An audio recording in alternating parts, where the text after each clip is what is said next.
वारी म्हणजे केवळ पायी चालण्याचा प्रवास नाही, तर संस्कार, समता, शिस्त आणि भक्तीचा अनुभव देणारी जीवनशाळा आहे.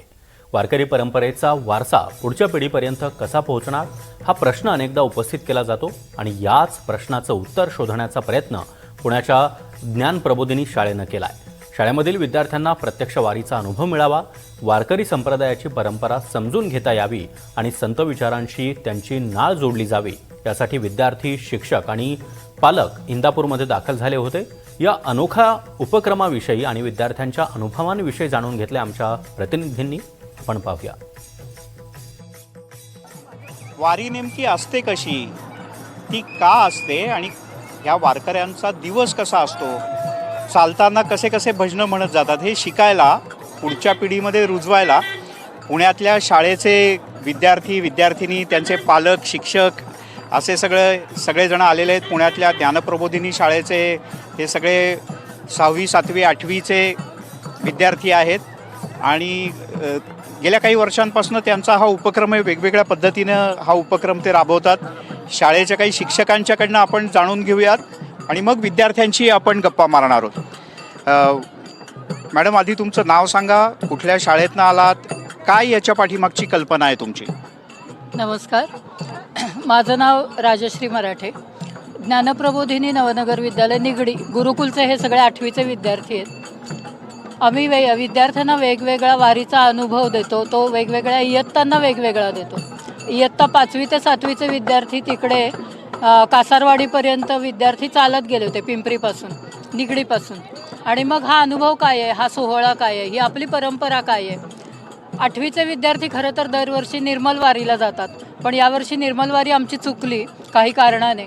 आणि मग त्यामुळे आपण काय करूया, तर मग रिंगण बघूया. आपण यावर्षी नवीन टप्पा करूया आणि मग रिंगण बघण्यासाठी, हा सगळा मोठा वेगळा अनुभव घेण्यासाठी किती गट असतात, किती दिंड्या असतात, काय तुकाराम महाराजांच्या पालखीचं ऐश्वर्य काय, वैभव काय, हे सगळं मुलांनी एकदा जवळून अनुभवावं, यासाठी आम्ही सगळेजण इथं मुलांना घेऊन आलो आहोत. काय नाव तुझं, काय वाटलं तुला वारीत येऊन? माझं नाव वेदिका कणसे. म्हणजे 5वीपासून वारीला जातोय, तर 5वीपासून चालत केलेली वारी होती. या वर्षी रिंगणाचा वेगळा अनुभव घेता आला, छान वाटलं. तुला काय वाटलं ताई? तर म्हणजे इंदापूरमध्ये रिंगण होतं माहिती होतं, पण पहिल्यांदाच हे अनुभवलं की घोडा कसा पळतो, यामध्ये काही वारकऱ्यांची उत्सुकता असते ती अनुभवायला मिळाली. बरं, आता आपण आणखीन काही मुलांशी बोलूयात. काय नाव तुझं? पाहिला का, जवळनं पाहिला का लांबनं पाहिला?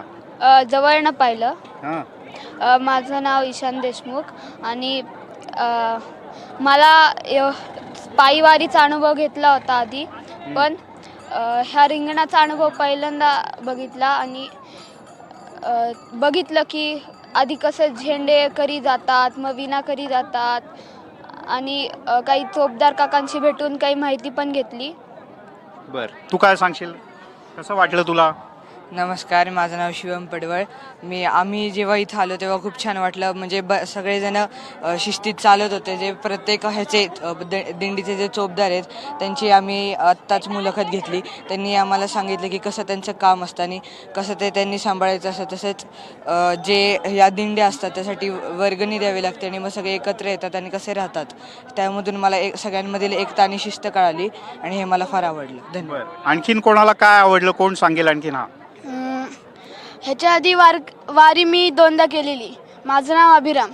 आणि जेव्हा मी वारी केली तेव्हा ती पायी वारी होती आणि सगळ्यांना बघितलेलं की कसे भक्त विठ्ठलाकडे किंवा आपल्या देवाकडे जाण्यासाठी भक्तिभावानं पायी चालत असतात. आपल्या सगळं कामं सोडून मन मोकळं करण्यासाठी मुक्त मनानं पुढे जात असतात. पण त्यातले वेगवेगळे प्रकार काय असतात हे मला माहीत नव्हतं. उदाहरणार्थ निर्मल वारी मला नंतर कळालं, पण यावर्षी रिंगण म्हणून एक नवीन प्रकार मला कळालं. सुरुवातीला जेव्हा मी त्याबद्दल ऐकले तेव्हा मला थोडंसं वेगळं वाटलं, पण यावेळी जेव्हा रिंगण मी प्रत्यक्षामध्ये पहिल्यांदा बघितलं तेव्हा मला खरं कळलं की रिंगण काय असतं, कशासाठी असतं, त्या अश्वांचं काय महत्त्व असतं. बरं, कोण सांगेल अश्वांचं काय महत्त्व असतं? ते जे अश्व असतात ते मानकरी असतात एक प्रकारचे, आणि ते मानकरी अश्व असतात. आणि ते पहिला जो अश्व असतो त्याच्यावर एक जो स्वार असतो तो बसलेला असतो आणि तो अश्व पूर्ण याच्यात पळवतो. दुसरा जो असतो अश्व त्याच्यावर एक गादी ठेवलेली असते आणि त्या गादीवर असं म्हटलं जातं की स्वतः तुकाराम महाराज किंवा ज्ञानेश्वर महाराज बसतात. असं त्या 2 अश्वांचं महत्त्व असतं. आणि कोण सांगेल? ताई, तू काय सांगेल? एकंदरीत आमचा या वारीत म्हणजे पहिल्यांदाच आम्ही रिंगण असं पाहिलं तर त्याचा अनुभव असं खूप छान होता.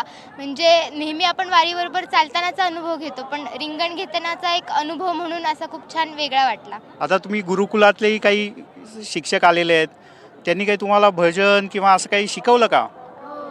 मग म्हणणार का एखादं? कुठलं म्हणणार?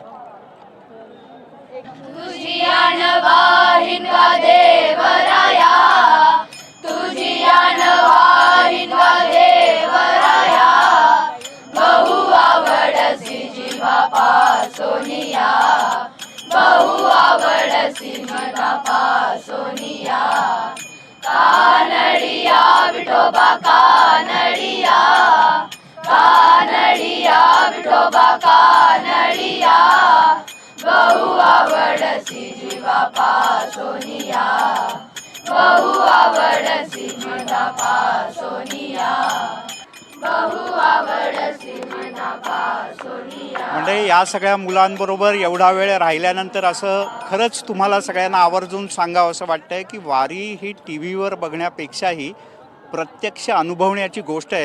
कॅमेरामन प्रतीक जाधवसह मिलिंद भागवत, NDTV मराठी.